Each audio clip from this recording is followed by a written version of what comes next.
Assalamualaikum. Waalaikumsalam bang, silakan masuk. Bisa. Silakan duduk bang. Kasih ya mbak. Sama-sama. Apa kabar hari ini? Alhamdulillah baik. Mana udah makan belum bang? Alhamdulillah sudah juga mbak. Mana perjalanannya ke sini, apakah ada hambatan? Tidak ada hambatan sama sekali. Oke, alhamdulillah ya. Baiklah, sebelumnya saya perkenalkan diri terlebih dahulu. Perkenalkan, saya Marisa Anggraini. Abang bisa memanggil saya dengan sebutan bang Marisa. Oke, paham bang? Paham mbak. Oke, silakan perkenalkan diri abang terlebih dahulu. Nama saya Abir Rahmandes mbak. Saya tinggal di Salembar dan umur saya 22 tahun. Status saya sebagai pelajar. Oke, sebelumnya mau dipanggil apa nih biar lebih akrab? Oh, Panggil kakak. kakak aja mbak. Oh, Kakak. kakak Ya. Abid ya. Oke kak, sebelumnya udah pernah mengikuti layanan konsultasi belum? Sebelumnya nggak pernah mbak. Mungkin ini pertama kali. Oke, kakak udah tahu apa itu layanan konsultasi? Belum mbak. Oke, untuk biar proses konseling kita berjalan dengan lancar, sebelumnya saya akan menjelaskan tentang layanan konsultasi. Layanan konsultasi adalah sebuah layanan dalam bimbingan konseling di mana saya sebagai konselor dan kakak sebagai konsulti. Baiklah, tujuannya di sini adalah untuk memecahkan masalah pihak ketiga atau klien yang kakak konsultasikan kepada saya. Apakah kakak sudah paham? Paham mbak. Oke, alhamdulillah kalau sudah paham. Jadi di sini di dalam layanan konsultasi itu kita menggunakan asas kerahasiaan di mana apapun yang kakak ceritakan kepada saya itu akan terjamin kerahasiaannya. Tidak ada pihak manapun yang akan mengetahui apa yang kakak ceritakan kepada saya tanpa sepengetahuan kakak sendiri. Jadi kakak nggak usah khawatir untuk cerita kepada saya. Oke kak, paham? Paham mbak. Oke, silahkan konsultasi apa yang sedang kakak alami. Jadi gini mbak. Saya kan punya saudara laki-laki mbak. Nah, saudara saya ini dia sekarang belajar di sekolah menengah atas. Nah, jadi dia itu mbak asik sama dunia game aja mbak gitu. Nah, jadi saking asiknya sama dunia game, jadi tugas dia itu mbak sering terbengkalai. Kadang ibu orang tua saya itu harus memenuhi panggilan guru BK mbak, karena dia itu suka ngelamun di kelas, kadang suka main game. Jadi bisa guru menerangkan, ditanya dia nggak tahu apa-apa Oh, gitu mbak. jadi saudaranya itu akhir-akhir ini sering lalai seperti itu ya? Ya, akhir-akhir ini dia sering lalai mbak. Nah, jadi sebelumnya saya mau tanya apakah kejadian seperti ini itu tuh emang udah menjadi kebiasaan atau baru-baru akhir-akhir ini aja? Baru-baru akhir ini mbak. Baru-baru akhir Iya. ini. Emangnya kalau dulu gimana saudaranya? Kalau dulu mbak, sebelum dia kenal sama game ya mbak, maksudnya, jadi dari antara tugas dengan main itu dia bisa dia imbangi mbak. Jadi tugas dia alhamdulillah bagus kalau dulu itu mbak. Begitu juga nilai-nilainya. Sekarang setelah dia kenal game, semua berubah mbak. Orang tua saya sering dipanggil, dia sering ngelamun di kelas, jadi dia suka membantah guru di kelas. Padahal dulu nggak ada pernah sama sekali mbak.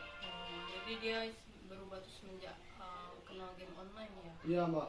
Sebelumnya apakah orang tua kakak udah menasihatinya atau kakak sendiri udah pernah belum menasihatinya? Kalau orang tua udah sering nasihatin dia mbak. Kalau saya tuh nggak bisa nasihatin dia mbak, bawaannya geram, jadi nggak pengen mbak mukul adik sendiri. Jadi menurut mbak saya terus gimana mbak? Apa saya harus nasihatin juga secara baik karena kita sama lelaki ya mbak? Apa saya harus main kekerasan atau gimana mbak? Nah, gitu. Oke, saya sudah paham apa yang kakak maksudkan. Jadi di sini saya akan memberi saran kalau untuk main kekerasan itu janganlah ya kak, karena itu ya bicarakan dari hati ke hati. Oke, kakak sendiri kan sebagai abangnya tuh. Iya mbak. Nah, jadi kakak juga punya hak untuk memberikan dia nasihat. Beri aja dia nasihat nggak apa-apa, tapi ngomongnya itu pelan-pelan gitu. Dek, jangan lagi gini-gini. Jadi gitu, abang harus nasihatinya, oke? Dan juga dia tuh adik abang tuh harus dikasih efek jerah kayak gitu. Nah, harus dikasih biar dia tuh nggak ngulangi lagi kesalahannya gitu ya bang. Jadi misalnya dipanggil orang tua dipanggil ke sekolah tuh. Nah jadi setelah dipanggil ke sekolah ya kasih tahu kesalahannya di mana, jangan ulangi lagi gitu. Jadi dengan begitu ada abang tadi nanti mengerti, paham gitu. Nah dan juga dia kan main game online-nya kan pakai kuota tuh. Iya Mbak. Nah jadi cobalah misalnya dia minta uang di kota, cobalah di stopkan dulu untuk memberikan dia hukuman seperti itu. Oh, biar Iya. ada efek jerah ya Mbak. Iya, misalnya ya beli kuota nanti asal biar dia bisa berubah dulu seperti itu. Nah kalau dia bisa berubah, dia bisa perubahannya sudah nampak dalam dirinya, dia udah rajin belajar, nah itu baru bisa dikasih kepercayaan lagi untuk dikasih perasarannya gitu ya. Jadi itulah harus dikasih efek jerah. Dan juga abang sebagai kakaknya, jadi harus mengarahkan dia menjadi lebih baik lagi. Jadi bilang sama dia kan, ya harus teratur, harus bisa manajemen waktu. Jangan sampai tugas-tugas sekolah terbengkalai. Misalnya gini ya kak, malam pukul 7 sampai pukul 9 itu nggak boleh dia main HP, dia tuh harus belajar gitu. Nah, bila perlu ambil dulu HP-nya nggak apa-apa, beri waktu dia untuk belajar gitu ya kak. Main HP boleh tapi ada waktunya. Harus teratur jadwalnya. Misalnya waktu bangun pagi, kalau dia belum bangun ya nggak apa-apa, kakak bangunin aja waktunya sekolah biar hidupnya itu teratur, biar hidupnya itu terarah gitu ya. Udah paham kak? Paham Mbak. Jadi saya itu harus kasih efek jerah ke dia ya Mbak. Baiklah kak, setelah kita melakukan layanan konsultasi tadi, apa sih ilmu-ilmu dan nasihat-nasihat yang bisa kakak ambil dari omongan saya tadi? Ya Mbak, ilmu dan nasihat yang bisa saya ambil dari konsultasi ini Mbak, kayak Mbak dia ngomong kan, kalau bisa jangan main kekerasan sama adik, ya itu penting sih Mbak. Walaupun dia adik kita kan, kita nggak boleh juga main kasar sama dia kan. Terus diomongin dari hati ke hati, jadi kan barangkali lah kita selama cowok kan jadi sama ngerti gitu ya Mbak. Jadi mungkin kayak gitu aja Mbak nasihat yang dapat saya ambil dari konsultasi ini Mbak.